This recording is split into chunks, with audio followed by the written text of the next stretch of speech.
ഉസ്താദ് എവിടെ കൊണ്ടാണ് ഞാൻ കള്ളു കുടിക്കുന്നവനാണ് ഉസ്താദ്. ജീവിതത്തിൽ ഒരുപാട് പ്രാവശ്യം ഞാൻ കള്ളു കുടിച്ചിട്ടുണ്ട്, വ്യഭിചരിച്ചിട്ടുണ്ട്. ഇതൊക്കെ എവിടെ കൊണ്ട് കഴുകിക്കളയാരോ പടച്ചവര്. കള്ളു കുടിച്ചിട്ട് വീടിന്റെ അകത്ത് കടന്നു ചെന്നിട്ട് ഉമ്മയെ തല്ലുന്ന മക്കളുടെ കാലവോ. പെറ്റ ഉമ്മ കരഞ്ഞുകൊണ്ട് വിളിച്ചു പറയുന്ന ഉസ്താദ്, എന്റെ പൊന്നുമോൻ എന്നെ തല്ലുന്ന ഉസ്താദ്. അവന്റെ വാപ്പയവന് ചീത്ത വിളിക്കുന്നു. എന്റെ പൊന്നുമോനൊന്ന് നന്നാകാ ദുആ ചെയ്യുവോ, എന്റെ പൊന്നുമകനൊന്ന് നന്നാകാ ദുആ ചെയ്യുവോ. പടച്ചവനെ, ഫേസ്ബുക്കില് കള്ളു കുടിക്കുന്നവർക്കെതിരെ വഅദ് പറഞ്ഞപ്പോ അതിന്റെ അടിയിൽ വന്ന കമന്റ്സുകളിൽ അല്ലാഹുവേ പല ചെറുപ്പക്കാരെ കരഞ്ഞുകൊണ്ടെഴുതുന്നത്, ഉസ്താദേ വാപ്പ വീട്ടിൽ വന്നിട്ട് ഉമ്മാനെ പിടിച്ച് തല്ലുന്നത് കണ്ടിട്ട് സഹിക്കാ കഴിയുന്നില്ല ഉസ്താദ്.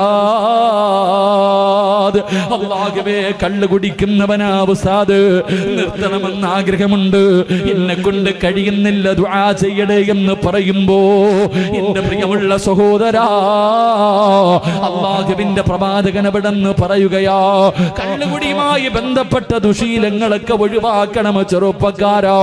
പടച്ചവരെ, അല്ലാഹുവിന്റെ പ്രവാചകൻ പറഞ്ഞു, സലാസുതുൻ ലാ യദ്ഖുലൂനൽ ജന്ന. കള്ളു കുടിക്കുന്നവൻ, അല്ലാഹുവിന്റെ റസൂല് പറഞ്ഞു, 3 വിഭാഗം സ്വർഗ്ഗത്തിൽ കിടക്കൂല, 3 വിഭാഗം സ്വർഗ്ഗത്തിൽ കിടക്കൂല. ആ 3 വിഭാഗത്തിൽ ഒരു വിഭാഗം ആരെന്നറിയുവോ? തന്റെ തൊണ്ടക്ക് കുടിക്ക് താട് കള്ളു കുടിക്കുന്നവനുണ്ടല്ലോ, ജീവിതത്തിലെ കള്ളു കുടിക്കുന്നവനുണ്ടല്ലോ, അവൻ അല്ലാഹുവിന്റെ സ്വർഗ്ഗമില്ലെന്ന് നബി മുഹമ്മദ് മുസ്തഫ സല്ലല്ലാഹു അലൈഹി വസല്ലമ തങ്ങൾ പറയുമ്പോ, കഞ്ചാവടിക്കുന്ന ചെറുപ്പക്കാരോ, മയക്കുമരുന്ന് ഉപയോഗിക്കുന്ന ചെറുപ്പക്കാരോ, ലഹരി വസ്തുക്കൾ ഉപയോഗിക്കുന്ന ചെറുപ്പക്കാരോ, മൻ ശരിബൽ ഖംറ നൂറുൽ ഈമാൻ, കള്ളു കുടിക്കുന്നവന്റെ ഈമാൻ അല്ലാഹു ഊരി മാറ്റുമെന്ന് നബി മുഹമ്മദ് മുസ്തഫ. അവന് ഈമാനില്ലോ, അവന്റെ ഈമാൻ അല്ലാഹു ഊരി മാറ്റുകയാണ്. 40 ദിവസം ദുആയിക്ക് ഇജാബത്തില്ല, അവന്റെ ദുആ അല്ലാഹു സ്വീകരിക്കില്ലോ. ആത്മാർത്ഥമായിട്ടുള്ള തൗബയല്ലോ 40 ദിവസം അവന്റെ ദുആഇന് ഇജാബത്തില്ല. പ്രവാചകൻ അവിടെന്ന് പറയുന്നു, മരിക്കാൻ കിടക്കുന്ന സമയത്ത് സക്കറാത്തിന്റെ അവസ്ഥയിൽ കിടക്കുമ്പോ ആര് ലാ ഇലാഹ ഇല്ലല്ലാഹ് പറഞ്ഞു തന്നാൽ കള്ളുകുടിയാ നിന്റെ നാവ് പൊക്കിയിട്ട് ലാ ഇലാഹ ഇല്ലല്ലാഹ് എന്ന് പറയാ കഴിയില്ലെന്ന് നബി മുഹമ്മദ് മുസ്തഫ സല്ലല്ലാഹു അലൈഹി വസല്ലമ തങ്ങൾ പറയുകയാ. ഖബറിന്റെ അകത്ത് പള്ളിയിൽ കൊണ്ടുപോയി നിന്നെ കുടിച്ചിട്ടിട്ട് എല്ലാവരും അവസാനം നിന്റെ തല പിടിച്ച് കിബിലയുടെ നേരെ തിരിച്ചു വെക്കുവല്ലോ, എന്നിട്ട് മണ്ണിട്ട് മൂടിയിട്ട് പിരിഞ്ഞു പോകുവല്ലോ.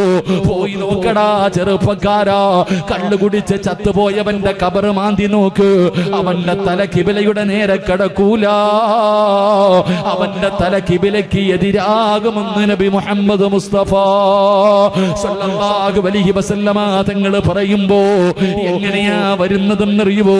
കള്ളു കുടിച്ച് നടക്കുന്നവൻ നാളെ പരലോകത്ത് വരുന്നത് എങ്ങനെയാ? റസൂലുള്ളാഹി പറയുന്നു, സഹാബാ, പേപ്പട്ടിയുടെ കോലത്തിലാ.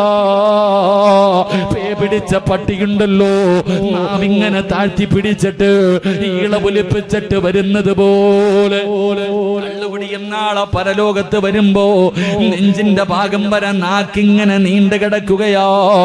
വല്ലാത്ത ദുർഗന്ധമാ, പുഴുത്ത് നാറുകയാ. പേപ്പട്ടിയെ തല്ലിക്കൊല്ലാൻ ഓടിക്കുന്നത് പോലെ സബാലിയത്തിന്റെ മലക്കുകൾ അവനെ കൊണ്ടുവരുമെന്ന് നബി മുഹമ്മദ് മുസ്തഫ. അവൻ അല്ലാഹുവിന്റെ സ്വർഗ്ഗമില്ല, അവൻ അല്ലാഹുവിന്റെ സ്വർഗ്ഗമില്ല. കഞ്ചാവടിക്കുന്ന ചെറുപ്പക്കാരാ, സോളിൽ പിടിക്കുന്ന മക്കൾ വരെ മയക്കുമരുന്നിന്റെ അടിമകളാണ്. ചുണ്ടിന്റെ അടിയിലും നാവിന്റെ അടിയിലും മുറിവിനകത്തേക്ക് മയക്കുമരുന്ന് കയറ്റിവെക്കുന്ന യുവത്വേ, അല്ലാഹുവിന്റെ സ്വർഗ്ഗം നിനക്ക് കിട്ടൂലടാ. അല്ലാഹ് അള്ളാന്റെ സ്വർഗം നിനക്ക് കാണാനുള്ള യോഗ്യതയില്ലോ. നീ എവിടെയാണ് കിടക്കുന്നതെന്നറിയോ? നെഹ്റുൽ ഹിബാൽ, നരകത്തിന്റെ അടിത്തട്ടിൽ ഒരു നദിയുണ്ടടാ പൊന്നുമോര്. യാ റസൂലല്ലാഹ്, നെഹ്റുൽ ഹിബാൽ എന്ന് പറഞ്ഞാൽ എന്താണ് നബിയേ? സഹാബാ, നരകവാസികളുടെ ചലം ഒഴുകുന്ന നദിയാ. നരകവാസികളുടെ ചീഞ്ചലമുണ്ടല്ലോ, അത് ഒഴുകുന്ന നദിയാണെന്ന് നബി മുഹമ്മദ് മുസ്തഫ സല്ലല്ലാഹു അലൈഹി വസല്ലമ തങ്ങൾ പറയുമ്പോ എന്റെ പ്രിയപ്പെട്ട ഉപ്പമാരോട് ഉമ്മമാരോട് അല്ലാഹുവേ ആയിഷ ബീബി റളിയല്ലാഹു തആല അൻഹ പറയുകയാ, അല്ലാഹുവേ മൻ ശരിബൽ ഖംറ ഫലാ തുസവ്വജൂ, കള്ളുകുടിയന് നിന്റെ മക്കളെ കെട്ടിച്ചു കൊടുക്കല്ലേ വാപ്പാ, നന്നാകൂല വാപ്പാ. ആയിഷ ബീബിയാണ് പറയുന്നത്, ആയിഷ ബീബിയാണ് പറയുന്നത്, മൻ ശരിബൽ ഖംറ ഫലാ തസവ്വജൂ, പോറ്റി വളർത്തിയ പൊന്നുമോള് കള്ളുകുടിയന്റെ കയ്യിൽ കൊടുക്കല്ലേ. വഇൻ മരിദാ ഫലാ തഊദൂ, ചാകാൻ കിടന്നാ തിരിഞ്ഞു നോക്കല്ലേ. കള്ള് കുടിച്ച് കിടക്കുന്നവന് അവൻ കിടക്കുമ്പോഴും കള്ളാണ് കുടിക്കുന്നത്, അവൻ തൗബ ചെയ്തിട്ടില്ലോ. അവൻ ചാകാൻ കിടക്കുമ്പോ, രോഗം പിടിച്ച് കിടക്കുമ്പോ അവന് രോഗസന്ദർശനം നടത്തല്ലേ. ഫലാ തുസല്ലി അലൈഹി, അവന്റെ മയ്യത്ത് നമസ്കരിക്കല്ലോ, അവന്റെ ജനാസയുടെ പുറകിൽ നടക്കല്ലോ, അവനെ മുസ്ലിമീങ്ങളെ അടക്കുന്നിടത്ത് അടുക്കല്ലേ, അവനോട് സലാം പറയല്ലേ, അവന് ഭക്ഷണം കൊടുക്കല്ലേ. കള്ളു കുടിക്കുന്നവനെ വീട്ടിൽ വിളിച്ചു കയറ്റിയിട്ട് വിളമ്പി കൊടുക്കുന്ന ചെറുപ്പക്കാരാ, റസൂലുള്ള പറയുകയാ, ഒരുള്ള ഭക്ഷണം കൊടുത്താ ഒരു നേരത്തെ ഭക്ഷണമല്ല.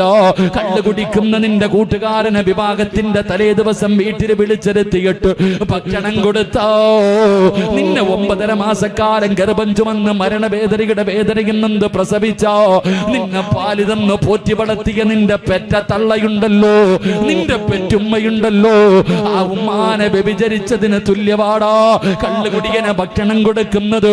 അവന് പൈസ കൊടുക്കുന്നത് ഇസ്ലാമിനെ പൊളിക്കുന്നത് പോലെയാ, അവന് സഹായങ്ങൾ ചെയ്തു കൊടുക്കുന്നത്. ചെറുപ്പക്കാരാ, കള്ളുകുടിയന്റെ കൂടെ നടക്കല്ലേ, അവന്റെ കൂടെ ഇരിക്കല്ലേ, അവന്റെ കൂടെ കൂട്ടുകൂടല്ലേ. നടന്നാ നിന്നെ തിരിച്ചറിയുമടാ. കള്ളുകുടിയന്റെ കൂട്ടുകാരന് നാളെ പരലോകത്ത് തിരിച്ചറിയുന്നത് എങ്ങനെയെന്നറിയുവോ? ഇവിടത്തെ കബറിന്റെ അകത്ത് നിന്ന്, പള്ളിക്കാട്ടിൽ നിന്ന് കള്ളുകുടിയന്റെ കൂടെ നടന്നവന്മാരെ മുഴുവനും വരുന്നത് എങ്ങനെയെന്നറിയോ? അന്ധന്മാരെ പോലെയാണെന്ന് നബി മുഹമ്മദ് മുസ്തഫ. നബി മുഹമ്മദ് മുസ്തഫ സലാത്ത് പറയാനൊരു മടി. നബി മുഹമ്മദ് മുസ്തഫ ഉള്ളത് പറയുമ്പോ പറയാൻ ഇത്തിരി മടി, അങ്ങോട്ട് പെട്ടെന്ന് ദഹിക്കൂല. അള്ളാഹു ഈമാൻ തരുമാറാകട്ടെ. എത്ര കാര്യം പഠിച്ചു. കള്ളു കുടിക്കുന്നവന് മാത്രമേ നീ നിന്റെ മോളെ കെട്ടിച്ചു കൊടുക്കൂ. കാരണം എന്ത്? ഇന്നതൊരു ഫാഷനാ. കള്ളുടെ ഒരു 60 അടിക്കും, ആ സന്തോഷം വരുമ്പോ മാത്രം, കൂട്ടുകാരെ നിർബന്ധിക്കുമ്പോ മാത്രം. ഓ, പാവല്ലല്ലേ. സ്വന്തം വാപ്പയെ തല്ലുന്ന മക്കളുടെ കാലം അള്ളാഹു കാത്തിരക്ഷിക്കുമാറാകട്ടെ. പെണ്ണ് കെട്ടിച്ചു കൊടുക്കരുത്. അവന്റെ മയ്യത്ത് നിസ്കരിക്കും. പള്ളിയിലെ സെക്രട്ടറി കള്ളു പിടിക്കുന്നവനാ, മരിച്ചാ പിന്നെ പള്ളി കൊണ്ടൊന്നും നടക്കാതെ പിന്നെ എവിടെ നടക്കാനാ? പള്ളിയിലെ കമ്മിറ്റിക്കാരന്മാര് പോലും കള്ളു പിടിക്കുന്നവന്മാരാ. അവന്റെ മോ മരിച്ചുപോയി, പള്ളി കൊണ്ടുപോയി നടക്കിയില്ലെങ്കിൽ പിന്നെ എവിടെ നടക്കും? ഇവിടെ ബദർ നടക്കും. അപ്പൊ എന്താ ചെയ്യാ? പുഴുത്തു നാറും വീട്ടിൽ കിടന്നിട്ട് എന്ത് ചെയ്യണമല്ല? പറയാനുള്ളത് പറ നബിയെ, പറയാനുള്ളത് പറ. കേൾക്കാതിരിക്കുന്ന അവന്റെ ഇഷ്ടം. ചത്താ കൊണ്ടുവന്ന് കുഴിച്ചിട്ടേരാ, ഞാൻ നോക്കിക്കൊള്ളാം. അള്ളാഹ് നോക്കിക്കോളും. അള്ളാഹു കാത്തിരക്ഷിക്കുമാറാകട്ടെ. എന്റെ പ്രിയമുള്ള സഹോദരങ്ങളെ, നിങ്ങളാരും കള്ളു കുടിക്കുന്നവരാണെന്ന് ഞാൻ പറയുന്നില്ല. പക്ഷെ കള്ളുകുടിയന്റെ കൂടെ നടക്കുന്നവരാ നിങ്ങളിൽ പലരും. കള്ളുകുടിയന് ഭക്ഷണം കൊടുക്കുന്നവരാ നിങ്ങൾ.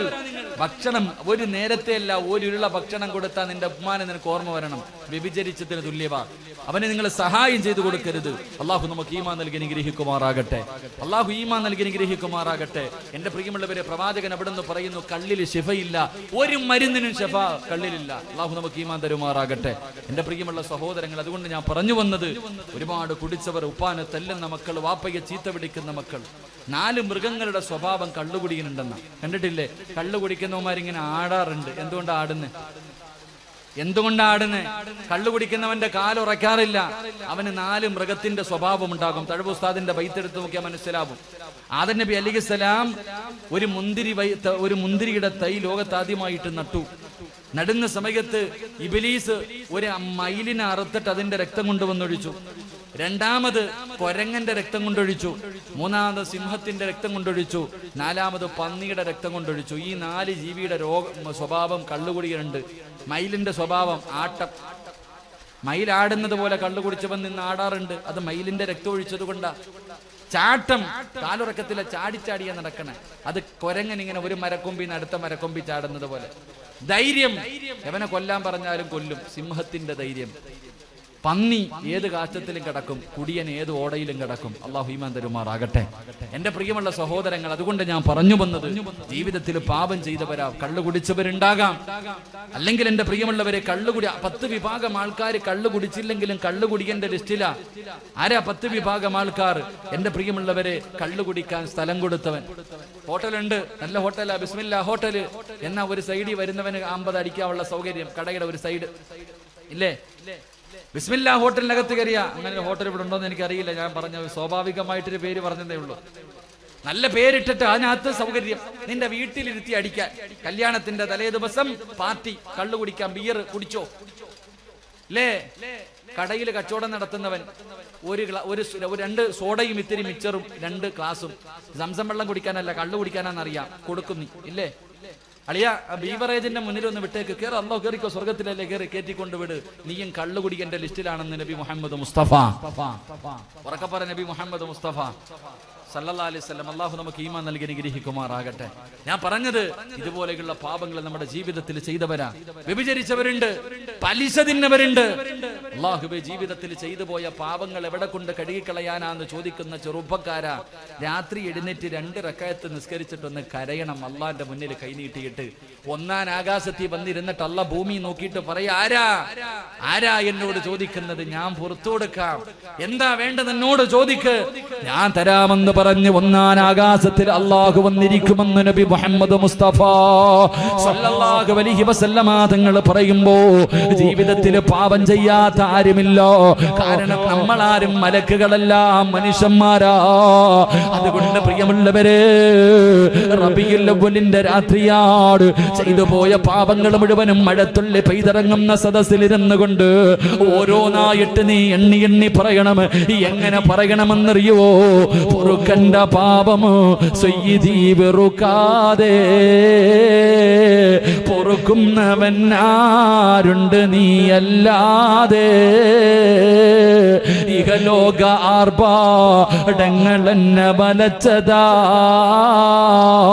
നഫ്സെന്നെ ഉന്തി തള്ളി വിട്ടു ചതിച്ചതാ.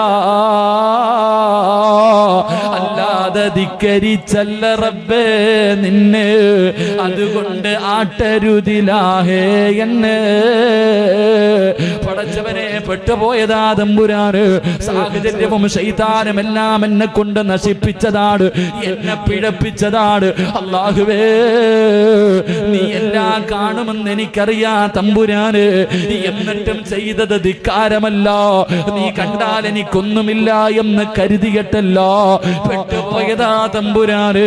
പൊറുക്കുന്നവൻ നീ അല്ലാതെ ആരാ? അല്ലാ, നീ ഗഫൂറല്ലേ അല്ലാ, നീ റഹീമല്ലേ അല്ലാ, നീ കരുണാനല്ലേ അല്ലാ. പടച്ചവനെ, എന്റെ പാപം പൊറുക്കണേ എന്ന് കരഞ്ഞുകൊണ്ട് ദുആ ചെയ്യണം ചെറുപ്പക്കാരോ. അതുകൊണ്ട് പാതിരാത്രി എഴുന്നേറ്റ് നിസ്കരിക്കുന്നവന്, നീ രാവിലെ പള്ളിയിൽ പോയാ എല്ലാവരും കാണും. സുബഹിയും ളുഹറും അസ്റും മഗ്രിബും ഇശായൊക്കെ നമസ്കരിക്കാൻ പള്ളിയിൽ പോയാ 4 പേര് കാണും. തഹജ്ജുദ് നിസ്കരിച്ചാ കൂടെ കിടക്കുന്നവൾ അറിയൂല, സ്വന്തം മക്കൾ അറിയൂല. അങ്ങനെ ആരും അറിയാത്ത സമയത്ത് നിസ്കരിച്ച നിന്നെ അല്ലാഹു ബഹുമാനിക്കുമെന്ന് നബി മുഹമ്മദ് മുസ്തഫ. എല്ലാവരും അറിയും, ആരും അറിയാതെ നിന്റെ കൂരയ്ക്കകത്ത് നീ നിസ്കരിച്ച നിന്നെ പരലോകത്ത് എല്ലാവരും തിരിച്ചറിയും. എങ്ങനെയാ തിരിച്ചറിയുന്നത്? എല്ലാവരും തലതാഴ്ത്തി നടക്കുന്ന ദിവസം രണ്ട് വിഭാഗത്തിന്റെ തല ഉയർന്നു നിൽക്കുമെന്നാട്. നാളെ പടച്ചറപ്പിന്റെ കോടതിയില് രണ്ട് വിഭാഗം തല ഉയർത്തിയിട്ട് നടന്നു പോകും. ആ രണ്ട് വിഭാഗത്തിലെ ഒരു വിഭാഗം ആരെന്നറിയോ? രാത്രി എഴുന്നേറ്റ് നിസ്കരിക്കുന്ന വാപ്പാ, തഹജ്ജുദ് മുടക്കാത്ത പെങ്ങള്, നാളെ പരലോകത്ത് ചെല്ലുമ്പോ, അള്ളാന്റെ കോടതിയിൽ ചെല്ലുമ്പോ നിന്റെ തല ഉയർന്നു നിൽക്കുമെന്ന് നബി മുഹമ്മദ് മുസ്തഫ. പാതിരാത്രി എഴുന്നേറ്റ് അള്ളാനെ ഓർത്തെങ്കില് പരലോകത്ത് ചെല്ലുമ്പോ അള്ളാനെ നിന്നെ ഓർക്കും ചെറുപ്പക്കാരാ. അതുകൊണ്ട് റസൂലുള്ള പറയുകയാ, സുമ്മ യഊദു ഫയുനാദിൽ മുനാദി അയ്യുല്ലദീന കാനത് തതജാഫാ ജുനൂബുഹും അനിൽ മളാജി വയദ്ഖുലൂനൽ ജന്ന ബിഗൈരി ഹിസാബ്. നാളെ സ്വർഗത്തിലേക്ക് കടന്നു പോകുന്ന രണ്ടാമത്തെ വിഭാഗം ഇവരാണെന്ന് നബി മുഹമ്മദ് മുസ്തഫ. നബി മുഹമ്മദ് മുസ്തഫ സല്ലല്ലാഹു അലൈഹി വസല്ലം അല്ലാഹു തഹജ്ജുദ് നിസ്കരിക്കാൻ ഭാഗ്യം തരുമാറാകട്ടെ. അല്ലാഹു തഹജ്ജുദ് നിസ്കാരം നിലനിർത്താൻ അല്ലാഹു ഭാഗ്യം തരുമാറാകട്ടെ. പകല് പള്ളിയിൽ പോയി നിസ്കരിക്കാൻ എല്ലാവരെ കൊണ്ടും പറ്റും. പക്ഷേ രാത്രി നിസ്കരിക്കണമെങ്കിൽ നീ വിചാരിച്ചാ പോരാ, അല്ലാഹു നിന്നെ ഇഷ്ടപ്പെടണമെന്ന് നബി മുഹമ്മദ് മുസ്തഫ. അല്ലാഹു ഇഷ്ടപ്പെട്ടവരിലെന്നെങ്കിൽ നിങ്ങളെയും പെടുത്തുമാറാകട്ടെ. രണ്ട് നിർത്താറായോ? നിർത്താറായോ? പെട്ടെന്ന് പറ, നിർത്താറായോ? കാരണം വയത് കേൾക്കുന്നവരെ ബുദ്ധിമുട്ടിക്കാൻ പാടില്ല. നമസ്കരിക്കുന്ന സമയത്ത് ഉസ്താദന്മാര് ചെറിയ സൂറത്ത് ഓതിയിട്ടാണ് നിസ്കരിക്കണേ. ഉസ്താദിന് വലുത് അറിയാത്തത് കൊണ്ടല്ല കേട്ടാ. ഉസ്താദന്മാർക്ക് വലിയ സൂറത്ത് ഓതാൻ അറിയാഞ്ഞിട്ടല്ല വല്ലുഹായും കുലുഹല്ലായും ഓതുന്നേ. അവർക്ക് വലിയ സൂറത്ത് അറിയാം. ചെറിയ സൂറത്ത് ഓതിയിട്ട് നിസ്കരിക്കണം. കാരണം ഉസ്താദിന്റെ പുറകിൽ രോഗമുള്ളവർ നിൽക്കുന്നുണ്ട്, പ്രായമുള്ളവരുണ്ട്, കുട്ടികളുണ്ട്, യാത്രക്കാര് നിസ്കരിച്ചിട്ട് പോകാന്ന് പറഞ്ഞ് ചാടിക്കേറി നിൽക്കുന്നതാ. ആ സമയത്ത് ഉസ്താദ് ബക്കറ ഓതിയാ പുറകിൽ നിൽക്കുന്നവൻ പറഞ്ഞാല് മുടിയാനൊന്നും നിർത്തുന്നില്ലല്ലോ, പ്രാപത്തേ ഉള്ളൂ. പുറകെ നിൽക്കുന്നത് പ്രാകും, അല്ലാഹുവേ ഒന്ന് കേറിയിട്ട് പോകാൻ നിങ്ങാരെന്തുപാടാ ഇങ്ങനെ ഇങ്ങനെ നിൽക്കും. അതുകൊണ്ട് നിസ്കരിക്കുന്ന സമയത്ത് ചെറിയ സൂറത്ത് ഓതിയിട്ട് നിസ്കരിക്കണം. നിസ്കരിക്കുന്ന സമയത്ത് പോലും ആ പരിഗണനയുണ്ടെങ്കിൽ വയത് കേൾക്കാൻ വരുന്നവരെ ഇരുതി ബുദ്ധിമുട്ടിക്കുന്നത് പാടില്ലല്ലോ. അതുകൊണ്ടാ നിർത്തണോ പറയണോ? എനിക്ക് ഒരെണ്ണം കൂടെ പറയണമെന്ന് ആഗ്രഹമുണ്ട്. നിങ്ങൾ ഇരുന്നാ പറയാം, ഇല്ലെങ്കിൽ ദ്വാ ചെയ്യാം. എന്ത് വേണം? വേണമെന്ന് ആഗ്രഹമുള്ളവരുന്ന കൈപൊക്കിക്ക്. ആ പൈസ ചോദിക്കുമ്പോഴും ഇഷാറ് കാണിക്കണം കേട്ടാ. ഇൻഷാ അല്ലാഹ് അല്ലാഹു ബർക്കത്ത് ചെയ്യുമാറാകട്ടെ. 3 സ്വലാത്ത് സ്വല്ലല്ലാഹു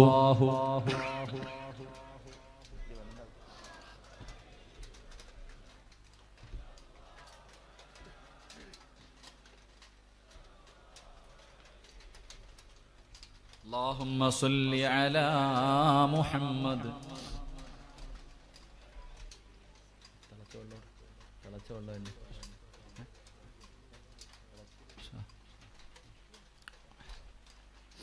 അള്ളാഹു സ്വീകരിക്കുമാറ. പ്രാണികളെ കാണുമ്പോൾ വലിയ പേടിയാ. 2 ദിവസം മുമ്പ് എനിക്ക് കോഴിക്കോട് തിരൂര് കടപ്പുറത്ത് വയലുണ്ടായിരുന്നു. വയല് നല്ല വയലായിരുന്നു. വയലൊക്കെ അവസാനം പിരിവിന്റെ സമയമായി. നല്ല പിരിവ് നടന്നുകൊണ്ടിരിക്കുക. ഏകദേശം 10-70 പവൻ സ്വർണമായി. 100 തികയ്ക്കാനുള്ള വാശിയായിരുന്നു. 100 പവൻ തികയ്ക്കണമെന്ന് എൻ്റെ മനസ്സിൽ തോന്നി. 70-75 ആയി. ഇങ്ങനെ നിൽക്കുമ്പോഴത്തേക്ക് ഒരു പ്രാണി വന്നിട്ട് ചെവിക്കകത്ത് കയറിപ്പോയി. സുബ്ഹാനല്ലാഹ്. ചെവിക്കാത്തൊരു പ്രാണി അങ്ങോട്ട് കയറി. പിന്നെ പറയേണ്ടതില്ല, എന്തൊക്കെ ചെയ്തിട്ട് ഇറങ്ങിപ്പോണില്ല. വെള്ളമൊക്കെ എടുത്ത് ഒഴിച്ചു നോക്കി, ഒരു രക്ഷയില്ല. അവസാനം ആംബുലൻസിൽ കയറ്റി നേരെ ആശുപത്രിയിലാണ് പോയത്. അവിടെ പോയപ്പോൾ ഡോക്ടർമാർ ആവുന്ന പണി 58 നോക്കി, ഇറങ്ങി വരണില്ല. പടച്ചോനെ, എൻ്റെ ചെവി വേദനയും കൂടെ ഉണ്ട്. പ്രാണിയെ കാണുമ്പോൾ ആ പേടിയാ. അപ്പോഴാ ആലോചിച്ചത്, പണ്ടൊരുത്തൻ്റെ ചെവിയിലൊരു പ്രാണി കയറി അവസാനം അവൻ തല പൊട്ടിച്ച് ആവണ്ട വന്നു. എൻ്റെ ഖുർആനിലൊക്കെ ഒരു ചരിത്രമുണ്ട്. കാറൂവിൻ്റെ ആര്യ, അമാൻ്റെ ആര്യ. അള്ളാഹു കാത്തുരക്ഷിക്കുമാറാകട്ടെ. അള്ളാഹു കാത്തുരക്ഷിക്കുമാറാകട്ടെ. അള്ളാഹു നമുക്കൊക്കെ അപകടങ്ങളെ തൊട്ട് അള്ളാഹു കാത്തുരക്ഷിക്കുമാറാകട്ടെ. എൻ്റെ പ്രിയമുള്ള സഹോദരങ്ങളെ, എപ്പോഴും ഒരു ചെറുപ്പക്കാരൻ, ഞാനവിടെ ഇങ്ങനെ വയത് പറഞ്ഞപ്പോൾ അപ്പോൾ ചെറുപ്പക്കാർക്ക് കാഞ്ഞ ബുദ്ധിയാണ്. കിട്ടുന്ന അവസരങ്ങളിലൊക്കെ മുതലാക്കുന്നവന്മാരാ. ഇപ്പോഴത്തെ ചെറുപ്പക്കാർ പഴയ പോലെ ഇറച്ചിക്കോഴി നടക്കണ പോലല്ല, ഭയങ്കര ബുദ്ധിയാണ്. ഇന്നത്തെ ചെറുപ്പക്കാർക്ക് ഇപ്പം നബിദിനൊക്കെ കടന്നു വരുമ്പോൾ ഇപ്പം ഇറങ്ങും, മൗലിദുണ്ടോ, നബിദിനം ഉണ്ടോ, അതുണ്ടോ, ഇതുണ്ടോ, ഇല്ല. ആവശ്യമില്ലാത്ത ചില ചർച്ചകൾ. നിനക്ക് വേണമെങ്കിൽ നീ ഓതടാ, ഇല്ലെങ്കിൽ മിണ്ടാനടാ. അതല്ലേ ഏറ്റവും നല്ലത്. നിനക്ക് വേണമെങ്കിൽ നീ ഓതി, ഇല്ലെങ്കിൽ നടാ. ഇല്ലെങ്കിൽ നിന്നെക്കൊണ്ട് സ്വന്തമായിട്ടൊരു മൗലിദ് എഴുതാൻ പറ്റും, എഴുതി വെച്ച് വായിരി, കുഴപ്പമൊന്നുമില്ല. മിണ്ടാതെ അടക്ക്, അതാ നല്ലത്. അള്ളാഹു കാത്തുരക്ഷിക്കുമാറാകട്ടെ. അള്ളാഹു കാത്തുരക്ഷിക്കുമാറാകട്ടെ. ഞാൻ ഈ വയത് പറഞ്ഞപ്പോൾ പറഞ്ഞു, ആദം നബി അലൈഹിസ്സലാമിന്റെ വാരിയിൽ നിന്നാണ് ഹവ്വാ ബീവിയെ സൃഷ്ടിച്ചത്. ഇല്ലേ മനുഷ്യന്മാരെ? അല്ലേ? ചിലപ്പോ എല്ലാവരുടെയും ഭാര്യമാരെ അവരുടെ വാരിയിൽ ഭർത്താവിന്റെ ആണിന്റെ വാരിയിൽ നിന്നാ പെണ്ണിനെ സൃഷ്ടിച്ചത് എന്നിങ്ങനെ ഒരു പറച്ചിലുണ്ട്. അപ്പൊ ഇങ്ങനെ പറഞ്ഞപ്പോ ഒരു ചെറുപ്പക്കാരൻ റൂമി വന്നിട്ട് ചോദിച്ചു, ഉസ്താദെ, ആദൻ എല്ലാ ഭാര്യമാരെയും ഭർത്താവിന്റെ വാരിയിൽ നിന്നാണ് സൃഷ്ടിച്ചത്, അങ്ങനെയാണെങ്കിൽ ഈ 2 പെണ്ണ് കെട്ടുന്നവനെ ഏത് വാരിയിൽ നിന്നാ? 2 പെണ്ണ് കെട്ടുമല്ലോ. ചിലര് 3 എണ്ണൊക്കെ കെട്ടും, ചിലര് പിന്നെ പഞ്ചായത്ത് പോലെ ഓടി നടക്കാം. അപ്പൊ എങ്ങനെ എല്ലാം ഒടിച്ചൊടിച്ചാണ് പണിതേക? അവന്റെ ചോദ്യത്തിന്റെ മുന്നിൽ ഞാൻ ഉത്തരം കിട്ടിയില്ല, ഇന്നും കിട്ടിയിട്ടില്ല അതിന് ഉത്തരം. അള്ളാഹു ഈമാൻ തരുമാറാകട്ടെ. എന്താ ഉത്തരം? അവനവന്റെ ഭാര്യയിൽ നിന്നാണ് ഭാര്യയെ സൃഷ്ടിച്ചതെങ്കിൽ 2 എണ്ണം കെട്ടുന്നവന്റെ അവസ്ഥ എന്താ? ഇങ്ങനെ 50-50 ആണോന്ന് അവൻ ചോദിച്ചേ. കാഞ്ഞ ബുദ്ധിയ എന്നത്തെ ചെറുപ്പക്കാർക്ക് അള്ളാഹു കാക്കുമാറാകട്ടെ. അതിന്റെ ഉത്തരം എന്താന്ന് ഇതുവരെ കിട്ടിയില്ല. ആരെങ്കിലും കാണുമ്പോൾ ചോദിക്കണമെന്ന് നടക്കാം. ഒന്നും കിട്ടിയിട്ടില്ല. അന്ന് അവന്റെ അടുത്ത് ഉത്തരം മുട്ടിയപ്പോൾ പോടാന്ന് പറഞ്ഞ് ഓടിച്ചു. എങ്കിൽ അതെങ്ങനെ?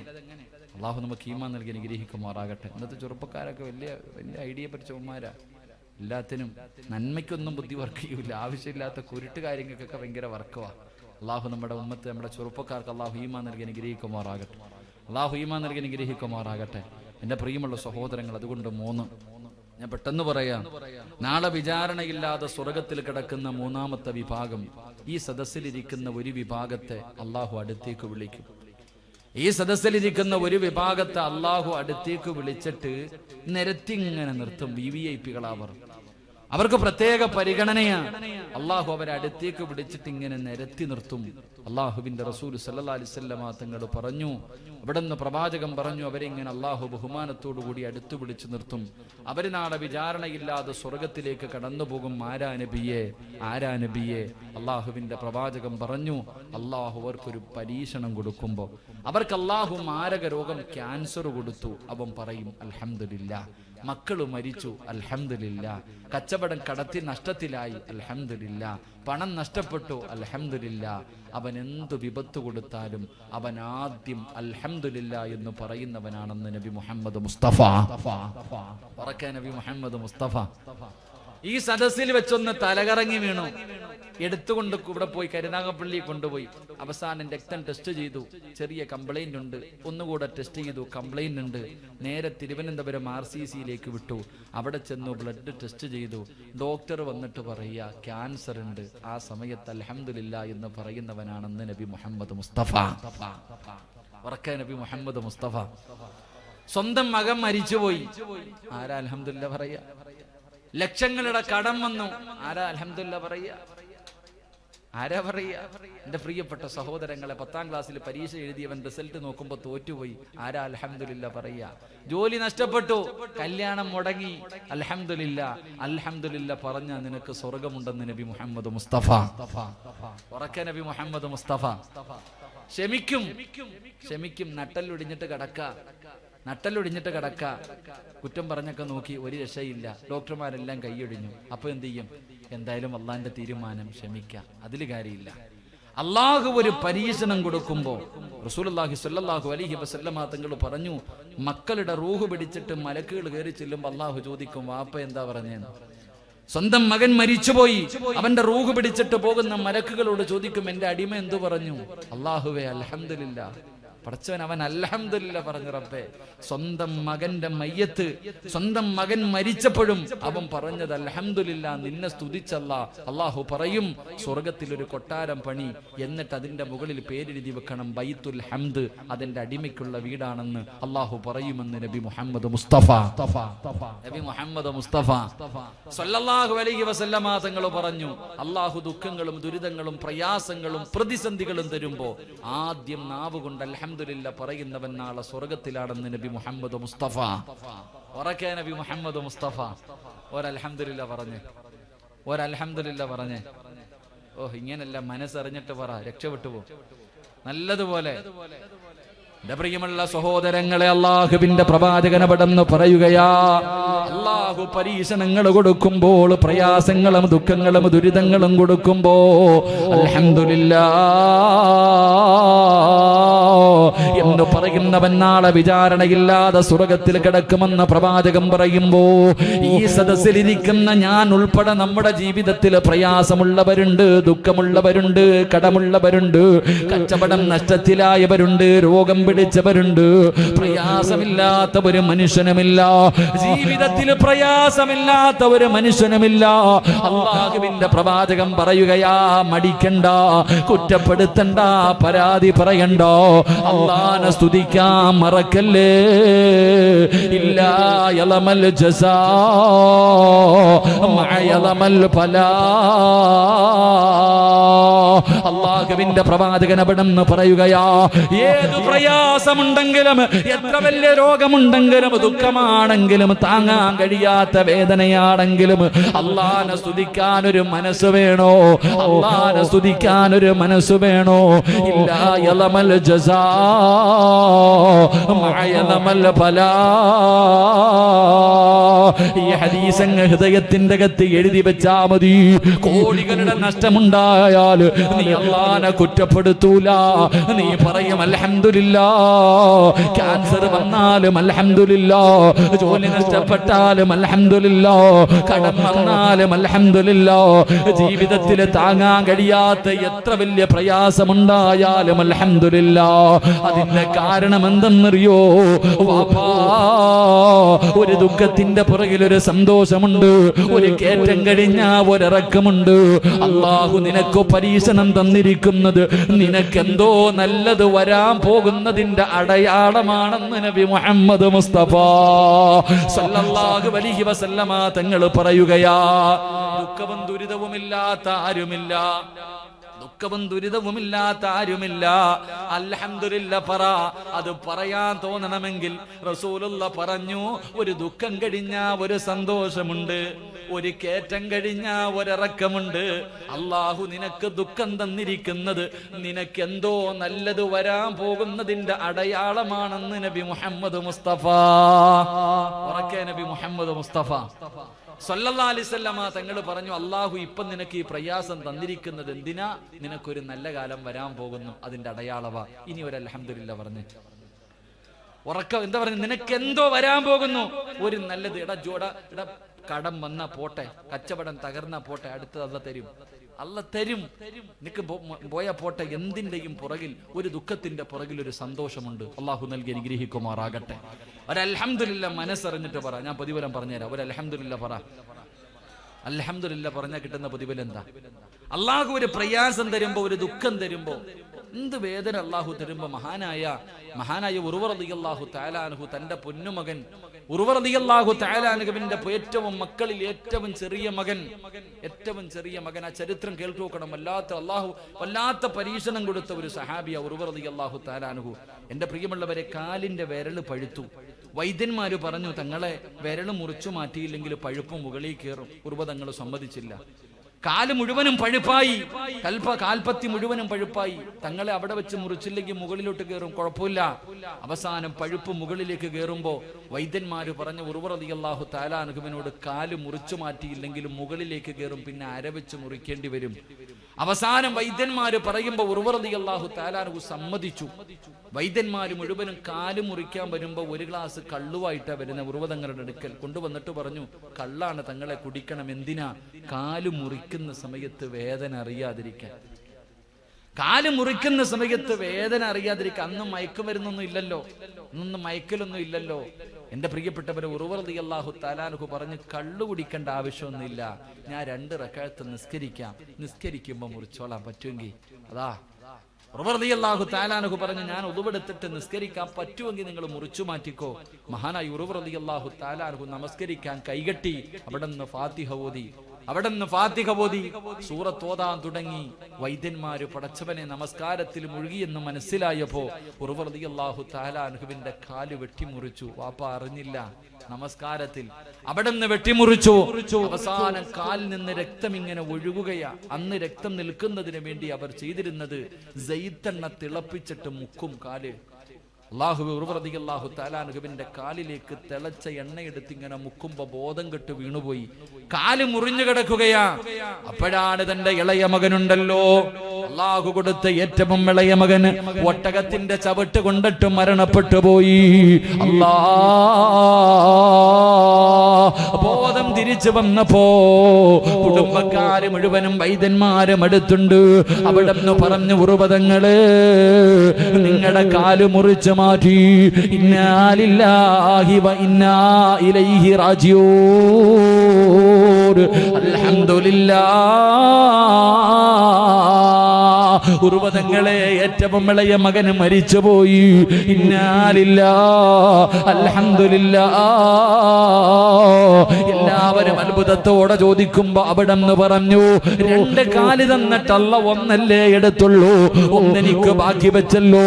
അൽഹംദുലില്ലാഹ്, എന്റെ മക്കളിൽ അല്ലാഹു ഒരാളെയല്ലേ തിരിച്ചെടുത്തുള്ളൂ, ബാക്കി മക്കളെ എനിക്ക് അല്ലാഹു നൽകിയല്ലോ. അൽഹംദുലില്ലാഹ്. എന്ത് പറഞ്ഞാലും അൽഹംദുലില്ലാഹ് പറഞ്ഞു. അല്ലാഹുവിന്റെ പ്രവാചകന്റെ മുന്നിലേക്ക് ഒരു സഹാബി കടന്നു വന്നു. അല്ലാഹുവിന്റെ റസൂൽ ചോദിച്ചു, യാ ഫുലാൻ. അവിടെ അല്ലാഹുവിന്റെ റസൂൽ ചോദിച്ചു, ഹാലുക, നിന്റെ അവസ്ഥ എന്താണ്, സുഖമാണോ എന്ന് ചോദിക്കുമ്പോ ആ ചെറുപ്പക്കാരൻ പറഞ്ഞു, അൽഹംദുലില്ലാഹ്. അല്ലാഹുവിന്റെ റസൂൽ അപ്പൊ തന്നെ ദുആ ചെയ്തു. കുറെ കഴിഞ്ഞൊരു ചെറുപ്പക്കാരൻ കേറി വന്നു. അല്ലാഹുവിന്റെ റസൂൽ ചോദിച്ചു, സുഖമാണോ?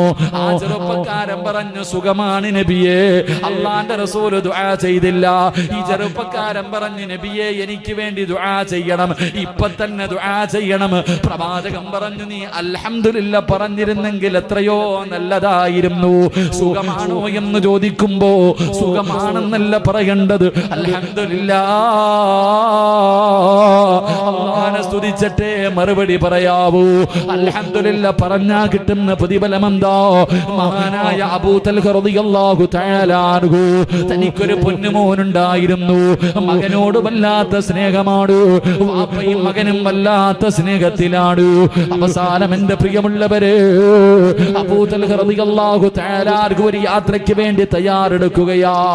അവസാനം യാത്ര തുടങ്ങുമ്പോ തന്റെ പ്രിയപ്പെട്ട പൊന്നുമോനെ കെട്ടിപ്പിടിച്ച് ചുടുചുംബനം കൊടുത്തിട്ട് ഭാര്യയുടെ കയ്യിൽ കൊടുത്തിട്ട് പറഞ്ഞു, എന്റെ പൊന്നുമോന് നീ നല്ലതുപോലെ നോക്കട്, എന്റെ പൊന്നുമോനെ നല്ലതുപോലെ നോക്കട് എന്ന് പറഞ്ഞ് കയ്യിൽ പിടിച്ചു കൊടുത്തിട്ട് അബൂ തൽഹ റളിയല്ലാഹു തആല അൻഹു യാത്ര തുടങ്ങുകയാ.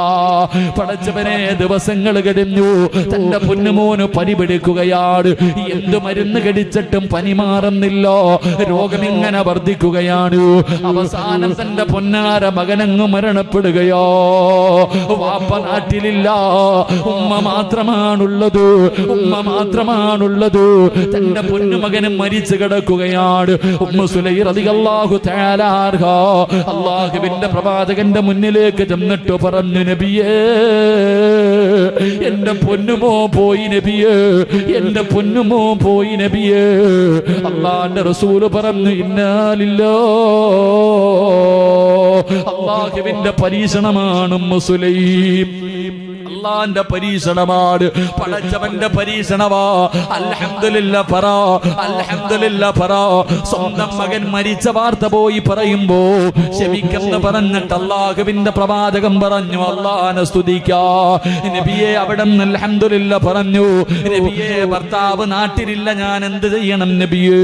അല്ലാഹുവിന്റെ റസൂൽ പറഞ്ഞു, ഖബറടക്കാ. എന്റെ പ്രിയപ്പെട്ടവരെ, തന്റെ കുഞ്ഞിന്റെ ജനാസ ഖബറടക്കി. ദിവസങ്ങൾ കഴിഞ്ഞു. ഒരു പാതിരാത്രി വീടിന്റെ അകത്ത് കിടന്നിട്ട് ഉറക്കം വരുന്നില്ല, കിടന്ന് കരയുകയാ. എന്തിനെന്നറിയോ? രാവിലെ ഭർത്താവ് യാത്ര കഴിഞ്ഞു മടങ്ങി വരികയാണ്. മോ മരിച്ചതറിഞ്ഞിട്ടില്ല, പൊന്നുമോ മരിച്ചുപോയ കാര്യം അറിഞ്ഞിട്ടില്ല. രാവിലെ ഭർത്താവ് വീട്ടിൽ കയറി വരുമ്പോ എങ്ങനെയാ പറയുന്നത്, എന്താണ് പറയേണ്ടത്? ഉമ്മു സുലൈം കടന്ന് കരയുകയാണ്. അവസാന സുബഹിക്ക് ബാങ്ക് വിളിക്കുമ്പോ അതാ രാവിലെ പടച്ചവരെ അബൂ തൽഹ റളിയല്ലാഹു തആല അൻഹു കടന്നു വരികയാ. ഉമ്മു സുലൈം കുളിച്ചൊരുങ്ങി വലിച്ചിറങ്ങിയിട്ട് വീടിന്റെ കവാടത്തിൽ ഇങ്ങനെ കാത്തു നിൽക്കുകയാണ്. ഭർത്താവ് വീട്ടിൽ വന്നു സലാം പറഞ്ഞു. വീടിന്റെ അകത്ത് കയറിയപ്പോഴേ എന്റെ മോനെ വിട്, എന്റെ മോനെ വിട്. ഉമ്മു സുലൈം പറഞ്ഞു, നമ്മുടെ പൊന്നുമകൻ ഒരു സ്ഥലം വരെ പോയിരിക്കുകയാ. അല്ലാ, ഭർത്താവിനെ കടിക്കാൻ ഭക്ഷണം കൊടുത്തു, എല്ലാം ചെയ്തു കൊടുത്തു. അവസാനം ചിന്തിച്ചു, പടച്ചവനെ പോയിട്ട് ദിവസങ്ങളായി, എന്റെ ഭർത്താവിന് ആഗ്രഹമുണ്ടാകുമല്ലോ, സാധിച്ചു കൊടുക്കൽ എന്റെ കടമയാണല്ലോ. മകൻ മരിച്ച വാർത്ത മുഴുവനും മനസ്സിന്റെ ഉള്ളിൽ കടിച്ചമർത്തിയിട്ട് കിടപ്പറയിലേക്ക് ചെന്ന് കൊടുക്കുകയാണ്. ശാരീരികമായി ബന്ധപ്പെട്ടു. എല്ലാം കഴിഞ്ഞപ്പോ പഠിക്കടി പൊന്നുമോള്, ഗൾഫിൽ കിടക്കുന്ന ഭർത്താവ് വീട്ടിലേക്ക് കയറി വരുമ്പോ കുത്തുവാക്ക് പറയുന്ന, പരിഹസിക്കുന്ന, വേദനിപ്പിക്കുന്ന പെണ്ണ് സ്വന്തം മകൻ മരിച്ചു പോയിട്ട് പറഞ്ഞില്ല പെങ്ങള്. വീട്ടിൽ വരുന്ന ഭർത്താവിന്റെ മനസ്സ് വേദനിപ്പിക്കുമെന്ന് കരുതിയിട്ട് അവസാനമെല്ലാം കഴിഞ്ഞു. നെഞ്ചത്ത് കടന്നിട്ട് ചോദിക്കുന്നു, അബൂ തൽഹ, ആരെങ്കിലും അമാനത്തായൊരു വസ്തു നമ്മുടെ കയ്യിൽ തന്നാ തിരിച്ചു ചോദിക്കുമ്പോ കൊടുക്കണോ തൽഹ? പെണ്ണെ, കൊടുക്കണമല്ലോ, അത് നമ്മുടെ കടമയാണല്ലോ, അത് നമ്മുടെ കടമയാണല്ലോ. അബൂ തൽഹ റളിയല്ലാഹു തആല അൻഹു മറുപടി പറയുമ്പോ ഉമ്മു സുലൈം കിടന്ന് കരയുകയാ. ഉമ്മു സുലൈം കിടന്ന് കരയുകയാ. എന്തിനാ കരയുന്നത്? തൽഹ, അല്ലാഹു അമാനത്തായി നമുക്ക് തന്ന നമ്മുടെ പൊന്നുമോന് അല്ലാഹു തിരിച്ചങ്ങെടുത്തു തൽഹ. അബൂ തൽഹ റളിയല്ലാഹു തആല അൻഹുവിന്റെ ഹൃദയം പിടയുന്ന വേദനയോ. പൊന്നുമോ മരിച്ചുപോയെന്ന് കേൾക്കുമ്പോ വീടിന്റെ അകത്ത് കിടന്ന് കരയുകയാണ്. വീടിന്റെ അകത്ത് കിടന്ന് കരയുകയാ. ഏറ്റവും വലിയ വേദന എന്തെന്നറിയോ? ഭാര്യ പറഞ്ഞില്ല എന്ന കാരണമാണ്. അവസാനം അല്ലാഹുവിന്റെ റസൂലിന്റെ മുന്നിൽ പരാതിയെത്തി. ഇല്ല നബിയേ, ഇവളെന്നെ ചതിച്ചു നബിയേ, ഇവളെന്നോട് പറഞ്ഞില്ല നബിയേ. അല്ലാഹുവിന്റെ പ്രവാചകം ചോദിച്ചു, അബൂ തൽഹ, നിനക്കിതുപോലെ അല്ലാഹു ഒരു നല്ല ഭാര്യയെ നൽകിയില്ലേ? അവൾ നിന്നെ വേദനിപ്പിച്ചില്ലല്ലോ, നിന്റെ എല്ലാ ആഗ്രഹങ്ങളും സാധിച്ചു തന്നല്ലോ. ഏറ്റവും കൂടുതൽ വേദന അവൾക്കല്ലേ? ക്ഷമിക്കബൂ തൽഹ, അൽഹംദുലില്ലാ പറ. എന്നിട്ട് അല്ലാഹുവിന്റെ റസൂൽ പറഞ്ഞ മറുപടി എന്തെന്നറിയുമോ? നിങ്ങൾ ബന്ധപ്പെട്ടതിലൂടെ അല്ലാഹു നിങ്ങൾക്കൊരു പൊന്നുമോനെ തരും, അല്ലാഹു ബർക്കത്ത് ചെയ്യും. പറഞ്ഞേക്കുകയാണ്. ഉമ്മു സുലൈം മാസങ്ങൾ കഴിഞ്ഞു ഗർഭിണിയായി. 9.5 മാസം കഴിഞ്ഞു. Ummu Sulaim പ്രസവിക്കുകയാണ്. ഒരാൺകുഞ്ഞിന് ജന്മം നൽകി. പ്രസവം കഴിഞ്ഞപ്പോ അബൂ തൽഹ റളിയല്ലാഹു തആല അൻഹു വിളിച്ചു പറയുന്നു, ഉമ്മു സുലൈം, പാല് കൊടുക്കല്ലേ, പാല് കൊടുക്കല്ലേ. ഓടിച്ചെന്ന് തന്റെ കുഞ്ഞിനെ വാരിയെടുത്തുകൊണ്ട് ഇലാ ഹദ്റത്തി റസൂലില്ലാഹ്, അല്ലാഹുവിന്റെ പ്രവാചകന്റെ മുന്നിലേക്ക് ഓടുകയാണ്. നബിയേ, അല്ലാഹു എനിക്ക് സന്തോഷം നൽകി നബിയേ, എനിക്ക് പടച്ചവൻ സമ്മാനം നൽകി നബിയേ. ഓടിച്ചെന്നിട്ട് പ്രവാചകന്റെ കയ്യിൽ കൊടുത്തു. റസൂലുള്ളാഹി ബാങ്ക് ഇഖാമത്തും കൊടുത്തു. അബ്ദുള്ള എന്ന് പേരിട്ടു. പ്രവാചകൻ തന്നെ മദിരം കൊടുത്തു. അൽഹംദുലില്ലാഹ് പ്രതിഫലം കേൾക്കണ്ടേ? അൽഹംദുലില്ലാഹ് പ്രതിഫലം കേൾക്കണ്ടേ? ആ പൊന്നുമകൻ അല്ലാഹുവിന്റെ ഖുർആൻ മുഴുവനും കാണാതെ പഠിച്ചു. ആ പൊന്നുമോൻ ഹാഫിളായി. അൽഹംദുലില്ലാഹ് പ്രതിഫലം. റസൂലുള്ളാഹി ബാങ്ക് കൊടുത്തു, ഇഖാമത്ത് കൊടുത്തു, പേരിട്ടു, മദിരം കൊടുത്തു. ആ പൊന്നുമോൻ അല്ലാഹുവിന്റെ ഖുർആൻ മുഴുവനും കാണാതെ പഠിച്ചു. അവിടെ യുവാവായി, വിവാഹം കഴിച്ചു. 11 മക്കൾ ജനിച്ചു. 11 മക്കളും ഹാഫിള എന്ന ചരിത്രം പഠിപ്പിക്കുമ്പോ ഒരൽഹംദുലില്ലാഹ് പ്രതിഫലമാ, ഒരൽഹംദുലില്ലാഹ് പ്രതിഫലമാ. അതുകൊണ്ട് പ്രിയമുള്ളവര്, നാളെ പടച്ച റബ്ബിന്റെ സ്വർഗ്ഗത്തിലേക്ക് വിചാരണയില്ലാതെ കടന്നു പോകുന്ന 6 വിഭാഗത്തിൽ 3ാമത്തെ വിഭാഗം ആരെന്നറിയുവോ? അല്ലാഹു ഒരു വേദന കൊടുക്കുമ്പോ അൽഹംദുലില്ലാഹ്, സർവസ്തുതിയും നിനക്കാണല്ലാഹ്, അൽഹംദുലില്ലാഹ് എന്ന് പറയുന്ന മനുഷ്യർ വയദ്ഖുലൂനൽ ജന്ന ബിഗൈരി ഹിസാബ്, പാപ് അവൻ നാളെ വിചാരണയില്ലാതെ സ്വർഗത്തിൽ കിടക്കുമെന്ന് പ്രവാചകം പറയുമ്പോ നാലാമത്തെ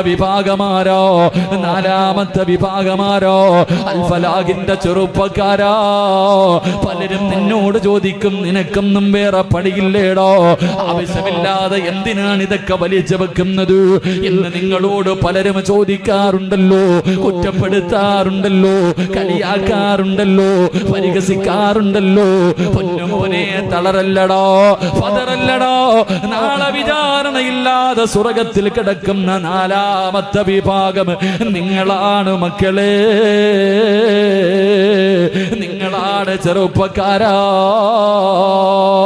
ആരാരുമില്ലാത്ത യതീമായ പാവപ്പെട്ട പെമ്മക്കള് 28, 30, 35 വീടിന്റെ അകത്തിരുന്ന് അല്ലാഹുവേ വിവാഹ ജീവിതം സ്വപ്നം കണ്ടുകൊണ്ട് കഴിയുന്ന പാവപ്പെട്ട മക്കൾക്ക് നിങ്ങളെ കൊണ്ട് കഴിയുന്ന രീതിയിൽ നിങ്ങൾ എന്തെങ്കിലും കൊടുത്ത് സഹായിക്കുന്നവരാ.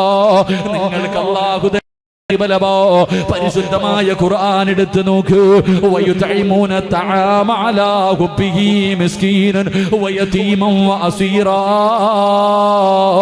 ഇന്നമാ നുതഇമുകും ലിവജ്ഹില്ലാഹ് ലാ നുരീദു മിൻകും ജസാഅൻ വലാ ശുകൂറാ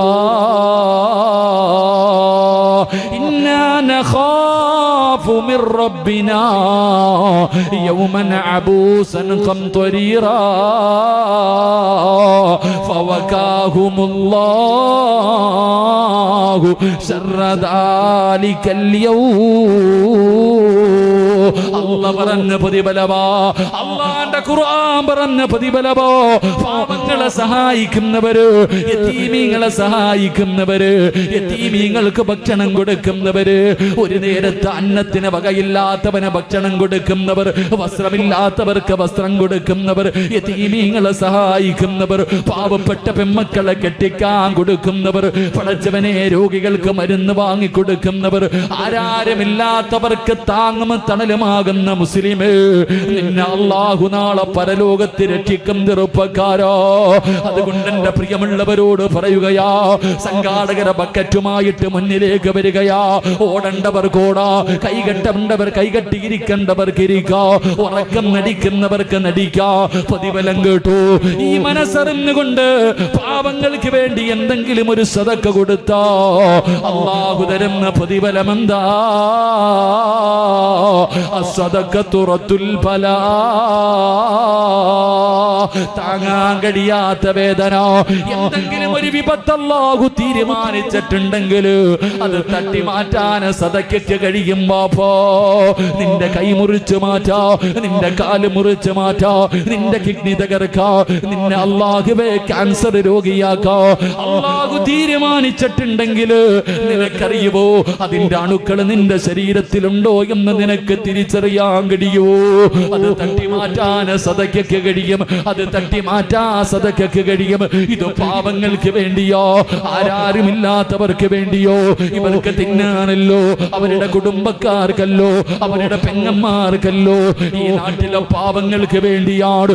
മാർച്ച് 25 വിവാഹം ഉറപ്പിച്ചിരിക്കുന്ന ഒരു പാവപ്പെട്ട പൊന്നുമോക്ക് വേണ്ടിയാ. കഴിയുവോ മുസ്ലിമേ, കഴിയുവോ മുസ്ലിമേ? അല്ലാഹുവേ, ബക്കറ്റ് മുന്നിലേക്ക് കടന്നു വരുമ്പോ മനസ്സറിഞ്ഞുകൊണ്ടൊരു സദഖ ഇട്ടോ. അല്ലാ, ആരെല്ലാം ഒരു നല്ല സദഖ കൊടുക്കുന്നോ അറുത്തു മുറിക്കുന്ന രോഗങ്ങളെ തൊട്ട് കാത്തിരക്ഷിക്കണേ അല്ലാ. ഏതെങ്കിലും ഒരു മാരക രോഗത്തിന്റെ അണുക്കള് ഇവരുടെ ശരീരത്തിലുണ്ടെങ്കിൽ ഈ സദഖയുടെ ബറക്കത്ത് കൊണ്ട് കരിച്ച് കളയണേ അല്ലാ. ഈ സദഖ കൊടുക്കുന്നവർക്ക് മരിക്കുന്ന കാലത്തോളം ഒരു മനുഷ്യന്റെ മുന്നിലും കൈനീട്ടി യാചിക്കേണ്ട അവസ്ഥ കൊടുക്കല്ലേ അല്ലാ. വെള്ളിയാഴ്ച പിരിവെടുത്തിട്ട് സംഘടനകളുടെ ഓഫീസിന്റെ മുന്നില്, പള്ളിയുടെ മുന്നില്, പണക്കാരന്മാരുടെ വീടിന്റെ മുന്നില് പോയി യാചിച്ചിട്ട് കുടുംബത്തെ പോറ്റേണ്ട ഒരു ഗതികേട് ഇവർക്ക് കൊടുക്കല്ലേ അല്ലാ. ഈ സദഖ അതിനൊരു സബബാക്കണേ റബ്ബേ.